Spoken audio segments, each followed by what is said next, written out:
Alright, welcome to Happy Eats. I'm your host Dave. Today we're going to make some barbecue grilled chicken thighs. Alright, first off we have some avocado oil. Put about 2 tablespoons of avocado oil in there. And then I have a mixture of salt, pepper, onion powder, garlic powder, and some of that sweet and smoky chipotle powder. Mix it in there a little bit. Do a dousing, you ought to do it. Today I'm using my Pitbull smoker. I have the smoker set at 250 degrees. These things are going to take about an hour to an hour and a half to cook. I'm using my competition blend pellets. And it's inside down. And that gives them a little bit of extra color. And it's also good for presentation. If you're being judged on this,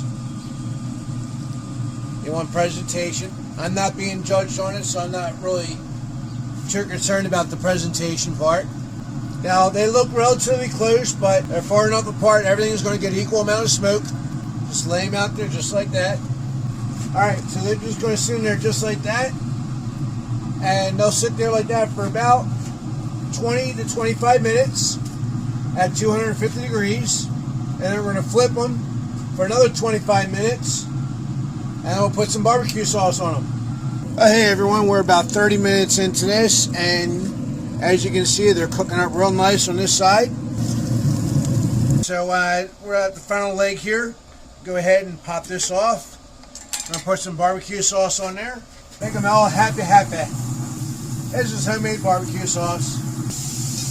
Alright, we're giving them a few minutes on this side, and we'll come over and we'll flip them again.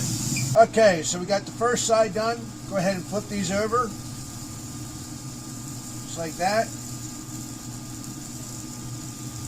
and then we're going to go and coat the other side. Get off. Thank you.